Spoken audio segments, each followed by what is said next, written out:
बिस्मिल्लाहिर्रहमानिर्रहीम। अस्सलाम वालेकुम नाज़रीन, आप यूट्यूब चैनल देख रहे हैं। मैं इमरान खान हूँ। ये पहली खबर जो है ये सबसे बड़ी खबर है, मुझे इसकी आज कंफर्मेशन हुई है।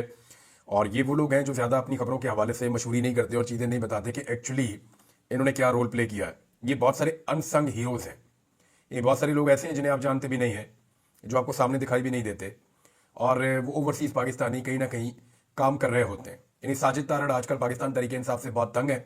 ये अपने आप को डोनाल्ड ट्रंप का मुशीर कहते हैं और पाकिस्तानी मीडिया भी इनके पीछे इस चक्कर में लगा हुआ था। तो पाकिस्तान में तो कोई भी आ जाए बहरूपिया, उसके पीछे सारे लग जाते हैं। तो साजिद तारड़ साहब भी ये कह रहे हैं कि ऐसा लगता है ये पागलपन है कि ओवरसीज़ पाकिस्तानी जो है, खासतौर पे जो अमेरिका में है, उन्होंने इसको जहाज समझ लिया कि इमरान खान साहब की मदद करनी है। तो अब जो मैं आपको खबर देने वाला हूँ ये बहुत इंपॉर्टेंट और बड़ी खबर है। वो ये है कि 26 तारीख को जब इस्लामाबाद में कत्लेआम हुआ था ना, तो उसी दिन, क्योंकि अमेरिका में दिन बाद में आता है, पाकिस्तान में पहले आता है, यहाँ बहुत कुछ 10-12 घंटों का फर्क है, बहुत लंबा टाइम गुजरता है, फिर अमेरिका में वो वाला वक्त आता है। तो जब यहाँ पे कत्लेआम हो रहा था तो उस वक्त अमेरिका में एक्टिविटी शुरू हो गई थी। और पाकिस्तान में जो कुछ भी डी चौक में हुआ 26 तारीख को, जब अमेरिका में वो वक्त आया 26 तारीख का, उसके बाद तो अमेरिका के अंदर पाकिस्तानी अमेरिकन उसी रोज़ हंगामी तौर पर रिपब्लिकन जो पार्टी अब इलेक्शन जीती है, डोनाल्ड ट्रंप की पार्टी, उनकी जो एस्टेब्लिशमेंट है उसके साथ मिले और तफसीली मुलाकात में उन्हें सारी सूरत से आगाह किया था। उसके बाद अगले 48 से 72 घंटों में जो पाकिस्तानी ओवरसीज़ वहाँ पे मौजूद हैं, पाकिस्तानी अमेरिकन, उनके साथ रिचर्ड ग्रेनल की भी मुलाकातें हुई, वो भी अंगेज हो गया और वो अब तक पूरी तरह से मुतहर्रिक है। और मैं क्योंकि अब यहाँ तक पहुँचा हूँ और मेरी लोगों से बातचीत हुई है और उन्होंने कंफर्म किया है कि जी हमारी जो 26 नवंबर को यहाँ पे जो कुछ भी पाकिस्तान में हुआ था, हमने रियल टाइम में सारी इन्फॉर्मेशन अमेरिका की जो आने वाली इंतजामिया है, हुकूमत है, उनको हमने सब कुछ बता दिया था। रिचर्ड ग्रेनल उन्हीं दिनों में एक्टिवेट हुआ था। अब मैं आपको जो खबर दे रहा हूँ ये बड़ी खबर है और इसकी कंफर्मेशन है और हुकूमत के लिए परेशान होने की बात इसलिए है कि रिचर्ड ग्रेनल ने अब तक जो कुछ भी किया है या जो कुछ भी कहा है वो इनफरादी हैसियत में नहीं किया। उनके कहने का अंदाज अपना हो सकता है, लेकिन जो कुछ भी रिचर्ड कर रहे हैं ये वो इनफरादी हैसियत में नहीं कर रहे। मैं सिर्फ आपको यहां पे ये बता देता हूं कि जो कोई भी इसे एक इनफरादी या एक आदमी का फेल समझने की गलती कर रहा है, वो बिल्कुल वैसे ही कर रहा है जैसे बाद औक़ात कबूतर बिल्ली को देखकर आंखें बंद कर लेते हैं ना कि अब मैं बिल्ली को नजर नहीं आऊंगा, वो मुझे खाएगी कैसे, और बिल्ली उसे खा जाती है। तो ये वही मामला है कि रिचर्ड ग्रेनल अकेला नहीं है, ना ही उसकी अकेले की पॉलिसी है, बल्कि ये मामला रिपब्लिकन की जो एस्टेब्लिशमेंट है उनके सामने रखा गया था और उन्होंने उसूली तौर पे पाकिस्तानियों के साथ खड़े होने का फैसला किया था।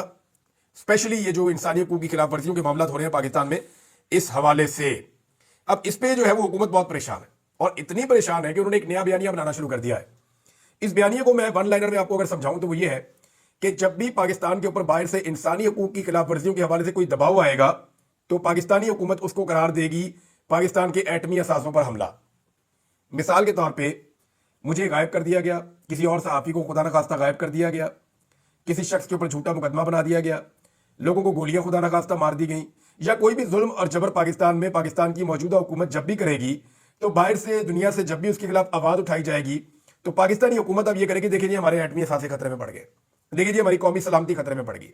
इन्होंने अब एक नया फॉर्मूला अपनाया है जो पाकिस्तान की एस्टेब्लिशमेंट वो ये नहीं कर रही, क्योंकि अमेरिका के खिलाफ पाकिस्तान की एस्टेब्लिशमेंट, मैंने आपको बताया, कभी नहीं जाती।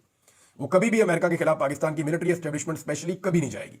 हाँ, पाकिस्तान की जो सियासी हुकूमत है वो अब ये करेगी कि जब भी कोई इंसानी हकूक की बात करेगा, जब भी कोई जबर फस्तायत जुल्म की बात करेगा, जब भी कोई जबरी गुमशुदगियों की और बाकी चीज़ों की बात करेगा, तो इसको फौरी तौर पे जो पाकिस्तान की हुकूमत है वो कौमी सलामती का मसला बनाएगी। देखें, पाकिस्तान की कौमी सलामती का मसला बैरूनी मुदाखलत हो रही है। इंसानी हकूक का मामला जो होता है वो कभी भी किसी मुल्क का अंदरूनी मामला नहीं होता, वो एक आलमी मसला होता है, एक आलमी अलमिया होता है और उसके खिलाफ कोई भी आवाज़ पूरी दुनिया में उठा सकता है।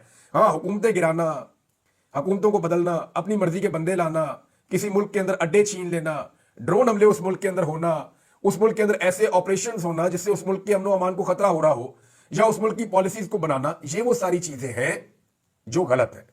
ये वो सारी चीजें हैं जो मुदाखलत है उस मुल्क के अंदरूनी मामलात के अंदर, जैसा कि वो साइफर वाला मामला आपको अच्छी तरह याद है। अब ये इंसानी हकूक वाले मामले को ऐसे इस्तेमाल करेंगे। एक और चीज है, अयाज सादिक साहब ने एक स्टेटमेंट दिया, मैं यहां पे पहले ही आपको वो बता देता हूं, ये भी क्योंकि बयानिया की बात हो रही है ना, तो बयानिया उन्होंने बनाया मुल्क पर पाबंदियों की हमायत करने वाले पाकिस्तानी नहीं है।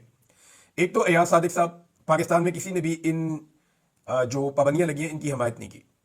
सिर्फ एक पॉलिटिकल पार्टी है जिसने खुलकर इसकी मुखालफत की और पहले मिनट से की, यानी उन्होंने सोचा भी नहीं, उन्होंने मशवरा भी नहीं किया, उन्होंने मुखालफत कर दी। जो जहां बैठा हुआ था उसने वहीं से मुखालफत कर दी और वो पाकिस्तान तरीके इंसाफ है। जो पाकिस्तान के ऊपर पाबंदियां लगी हैं मजाइलों के हवाले से, उस पर बतौर पॉलिटिकल पार्टी अगर किसी ने मजम्मत की है तो वो पाकिस्तान तहरीक इंसाफ ने की है। अब अयाज सादिक साहब कह रहे हैं कि पाबंदियों की हमायत करने वाले पाकिस्तानी नहीं है। मैं एक और बात कहना चाहता हूं कि जो पाबंदियों पर खामोश रहे, क्या वो मुहिब वतन पाकिस्तानी है? नवाज शरीफ इन पाबंदियों पे चुप, शहबाज शरीफ इन पाबंदियों पे चुप, इसहाक डार इन पाबंदियों पे चुप, हमजा शहबाज इन पाबंदियों पे चुप, मरियम नवाज इन पाबंदियों पे चुप, कैप्टन सफदर इन पाबंदियों पे चुप, पीएमएलएन की सारी क़यादत ज्यादातर वो इन पाबंदियों पे चुप।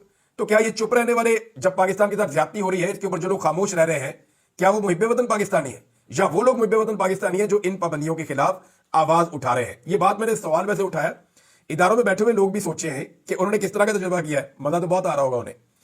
एक नाज़रीन और खबर है, और ये एक बारीक वारदात है जो मैंने पकड़ी है। ये हाफिज नईमुर रहमान साहब हैं, जमात इस्लामी के अमीर हैं, मेरा इनसे बहुत अच्छा ताल्लुक है, लेकिन इन्होंने गालिबन एस्टेब्लिशमेंट के कहने के ऊपर एक स्टेटमेंट दिया है। इस वक्त देखें, पाकिस्तान की एस्टेब्लिशमेंट और हुकूमत अमेरिका को खुश करने की कोशिश कर रही है। वो ये जानते हैं, पाकिस्तान सब जानते हैं पाकिस्तानी, कि जब भी अमेरिका में कोई भी हुकूमत आए, चाहे वो ट्रंप की हो, जो बाइडन की हो, ओबामा की हो, बुश की हो, किसी की भी हो, वो हमेशा प्रो इसराइल ही होगी। इसराइल की बड़ी इन्वेस्टमेंट है, बड़ी मेहनत है अमेरिका में, उन्होंने बड़ी लॉबिंग की हुई है। तो जो भी हुकूमत अमेरिका में आएगी वो इसराइल के प्रो होगी, यानी वो इसराइल से मोहब्बत करने वाली होगी, जो भी आएगी। ऐसी कोई हुकूमत मैंने देखी नहीं जो इसराइल के साथ प्यार नहीं करती है अमेरिका की। तो लाजमन जो अब हुकूमत आ रही है वो भी प्यार ही करेगी उनसे, जो पहले थी वो भी प्यार ही करेगी। तो ये पैकेज जो पाकिस्तान में तैयार किया जा रहा है कि हम आपको क्या दे सकते हैं, अब उसके लिए जरूरी समझा गया कि इमरान खान से इस मौका पर इसराइल के खिलाफ बयान दिलवाए जाएं। हालांकि वो जेल के अंदर बंद है। हाफिज नईमुर रहमान का स्टेटमेंट देखें, बानी पीटीआई जेल से ऐलान करें कि इसराइल को नहीं मानते, और उन्होंने कहा हुकूमत और पीटीआई के दरमियान मुज़ाकरात की हमायत करते हैं और चाहते हैं कि बानी पीटीआई आज जेल से ऐलान करें कि इसराइल को नहीं मानते। अब सवाल मेरा यह है हाफिज नईमुर रहमान साहब से, एस्टेब्लिशमेंट के कहने पे आपने ये डिमांड तो डाल दी, आपने सोचा है कि उन्होंने ये डिमांड डलवाई क्यों आपसे? मैं आपको बताता हूं। देखिए, ये जो इमरान खान साहब है, क्या इन्होंने कभी जिंदगी में कहा कि मैं इसराइल को मानता हूं और फलस्तीन को नहीं मानता? क्या पाकिस्तान में किसी और लीडर ने इसराइल के खिलाफ और फलस्तीन के हक में इतनी आवाज उठाई जितनी इमरान खान ने उठाई? किसी ने भी नहीं किया। इमरान खान ने इसकी कीमत भी चुकाई है।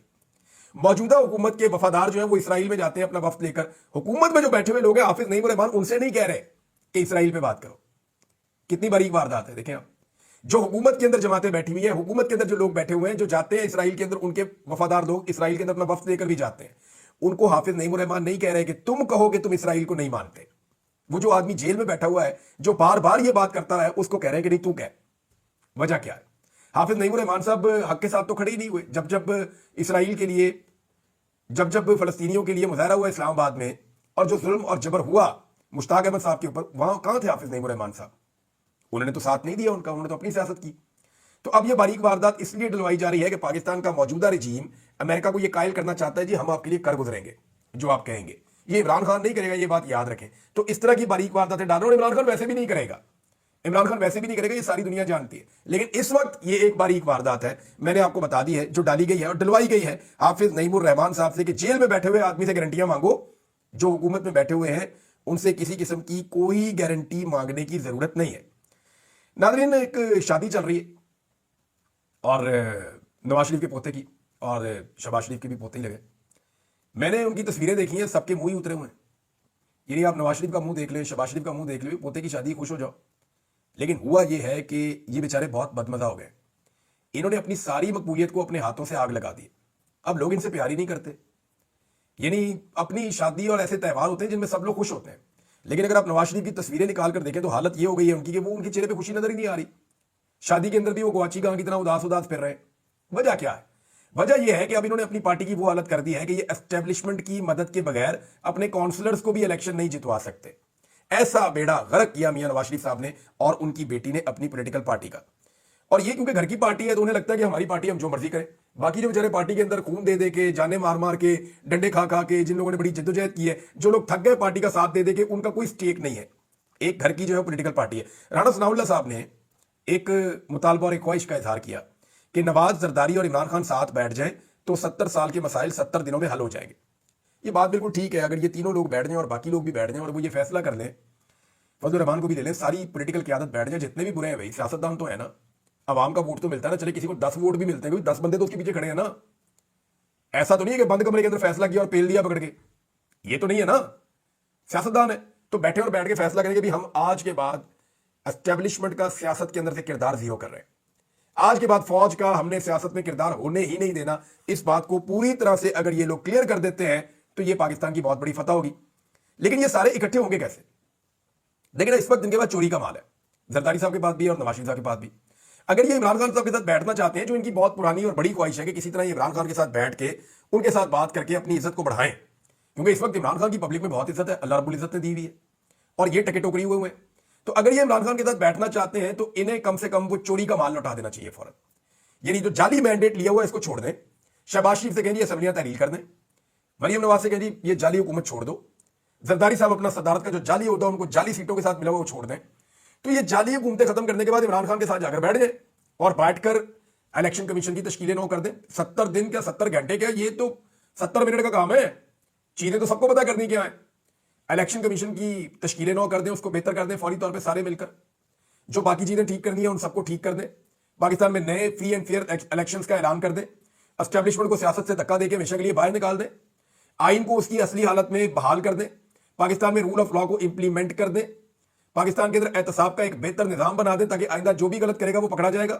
معیشت کی ایک پالیسی بنا دیں کہ جناب اس کے اوپر سارے چلیں گے اور اس کے اوپر سیاست کوئی نہیں کرے گا, اور جو بھی اسٹیبلشمنٹ کے ساتھ مل کر سیاست کرے گا یا اسٹیبلشمنٹ سیاست میں کودے گی تو سارے رل کے اس کا مقابلہ کریں گے. اگر یہ سارا کچھ ہو جائے تو بڑی اچھی بات ہے. لیکن اس سے پہلے مجھے ذاتی طور پہ ایسا لگتا ہے کہ جو مینڈیٹ ہے نا چوری والا, اس کو چھوڑ دینا چاہیے. ناظرین, اس وقت صورتحال ایسی ہے کہ وزیر اطلاعات سے زیادہ کسی نے اپنے آپ کو اسٹیبلشمنٹ کا غلام نہیں بنایا.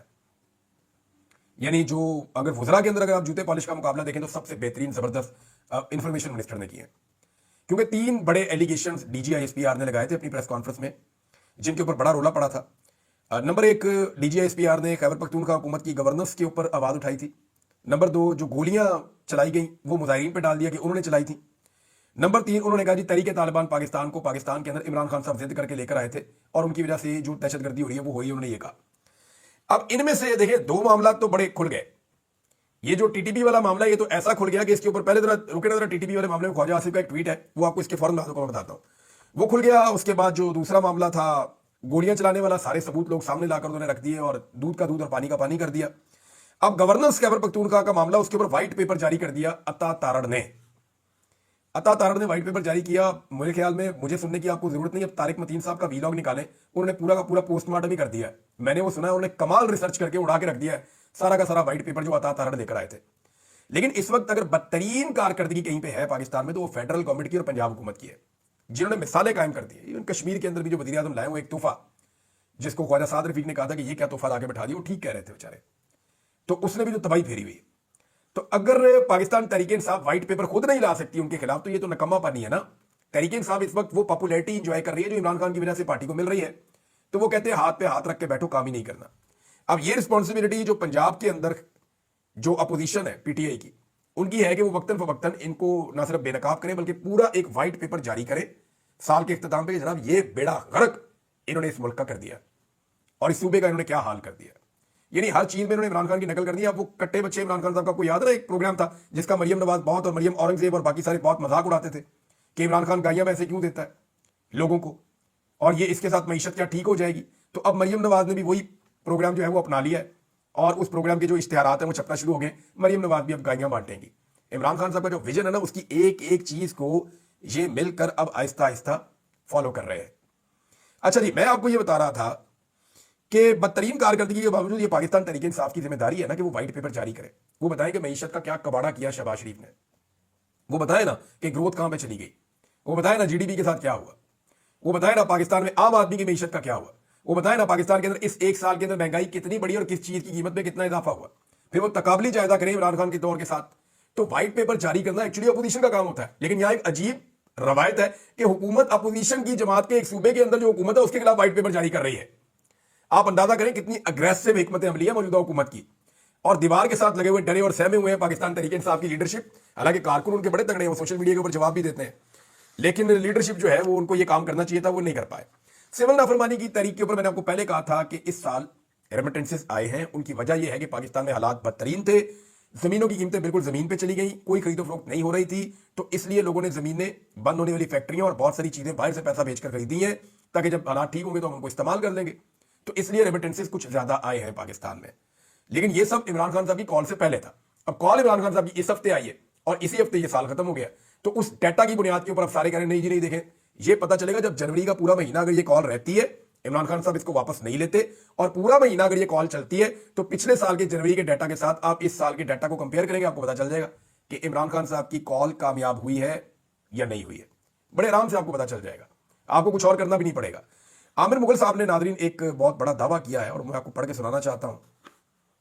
आमिर मुगल साहब ने टीवी चैनल के ऊपर बैठकर ये बात की है और जो उन्होंने बात की, उनके जो अल्फाज हैं वो ये हैं कि मैं आपके सामने बैठकर बता रहा हूं कि हमारे नौजवानों को रेंजर्स और फौज के जवानों ने मारा है, फौज के स्नाइपर्स ने मारा है और मोहसिन नकवी और शहबाज शरीफ के हुक्म पर मारा है। आप मेरी एक गुजारिश मान लें, 24 से 27 नवंबर की पिम्स और पोली क्लिनिक अस्पताल, जिना एवेन्यू और ब्लू एरिया की सीसीटीवी फुटेज रिलीज कर दें ताकि कौम को पता चल जाए कि कौन झूठा है और कौन सच्चा है। अब ये सीसीटीवी फुटेज तो आपको मिलनी नहीं है और मुबैना तौर पे जो वीडियो भी मौजूद है शौकत बसरा साहब के पास, और मेरी इत्तला के मुताबिक पार्टी की क़यादत ने शौकत बसरा साहब से वो वीडियोस मांग भी ली हैं कि उनको महफूज किया जाए इससे पहले कि उनके पास से इधर उधर हो जाए, और उन लोगों को भी महफूज करने की वो कोशिश कर रहे हैं, लेकिन वो लोग घेरे में। यानी जिन लोगों ने ये बयान दिए, जिन्होंने ये बताया कि उन्होंने कितनी लाशें देखी पिम्स अस्पताल में, उनके अपने प्यारे को जो लाया गया राशिद को, उसे गोली लगी थी, उसका एक्सीडेंट नहीं हुआ था और उसकी मौत ताज़ा नहीं थी, बहुत पुरानी थी, उसकी लाश अकड़ी हुई उनको मिली है और उन्होंने कहा एक बक्से के अंदर 3 लाशें पड़ी हुई थी। हालांकि इतने सारे बक्से हैं, क्या बाकी बक्से खाली छोड़े हुए थे या उनके अंदर सब्जी संभाली हुई है? इन्होंने भी लाशें ही रखते हैं ना इन बक्सों के अंदर, ये जो मुर्दा खाना होता है वहां पे। तो एक डब्बे में 3 लाशें होने का क्या मतलब है कि बाकी डब्बों के अंदर फिर जगह नहीं है? अगर बाकी डब्बों में जगह नहीं है तो फिर तो लाशें और भी होंगी वहां पे, और वो जो बंदा है वो क्लेम कर रहा है कि उसने बहुत सारी लाशें देखी हैं। तो ये जो क्लेम आया ये बड़ा खौफनाक है, इसके ऊपर बिल्कुल इंक्वायरी होनी चाहिए और जुडिशियल इंक्वायरी ही इस सारे मामले को खोल सकती है। मेरी इत्तला के मुताबिक ओवरसीज पाकिस्तानियों ने एक नई कैंपेन शुरू की है और मैंने आपको कहा था कि क्रिसमस की छुट्टियों के बाद नए साल में 2 चीजें होंगी, एक कांग्रेशनल मीटिंग होगी अमेरिका में और एक बरतानिया में पार्लियामेंट्री ब्रीफिंग भी होगी, और इसी तरह कनाडा में भी होगी और बाकी यूरोपीय यूनियन में भी ये चीजें होंगी। अच्छा, इसमें 2 बड़े मुतालबात सामने आने वाले हैं कि अक़वाम मुत्तहिदा को कहा जाएगा कि आप एक फैक्ट फाइंडिंग रिपोर्ट बनाएं 26 नवंबर को होने वाले कत्लेआम के हवाले से, और स्कॉटलैंड यार्ड से मुतालबा किया जा सकता है, यह मुतालबा हो सकता है कि स्कॉटलैंड यार्ड से तहकीकात करवाई जाए, जैसे बेनजीर भुट्टो के कत्ल की तहकीकात करवाई गई थी, और वो बताएं कि जनाब इस्लामाबाद के कत्लेआम को कैसे किया गया, सारी फुटेज देखें, सारे लोगों से मिलें, सबके इंटरव्यूज लें, सहाफियों के, ऐनी शाहिदीन के जिनको गोलियां लगी उनके, फिर जो सिक्योरिटी फोर्सेज के लोग मौजूद थे उनके, सबसे वो पूछें कि एक्चुअली ये क्या हुआ और किसने किया। नाज़रीन, और बहुत सारी खबरें, लेकिन जाते जाते एक चीज आपको और बताऊं, खबरें आपको अगले वीडियो में बता दूंगा मैं। इमरान खान साहब का एक स्टेटमेंट में पढ़ रहा था, आप अंदाजा करें इस आदमी की जुर्रत का, बहादुरी का और हिम्मत का। 70 साल से ज्यादा उम्र है और इस सिचुएशन में भी वो ये कह रहे हैं कि मुझे बाहर आने की कोई जल्दी नहीं है, मैं बाहर आ जाऊं और मेरे कारकुन जेलों के अंदर बंद हों तो ये मुझे कबूल नहीं है, तो मैं बाहर जरूर आ जाऊंगा, अंदर रहना तो किसी को भी अच्छा नहीं लगता। लेकिन इमरान खान साहब कैटेगोरिकली ये कह रहे हैं कि उन्हें अपने कारकुनों का जेल में रहना पसंद नहीं है, उनके बेगुनाह कारकुनों को रिहा किया जाए। नवाज शरीफ ने कभी यह मुतालबा किया है कि मेरे कारकुनों को छोड़ो? मियां साहब ने हमेशा जो है डील की और कारकुनों को जेल में छोड़कर पाकिस्तान से बाहर उड़न छू।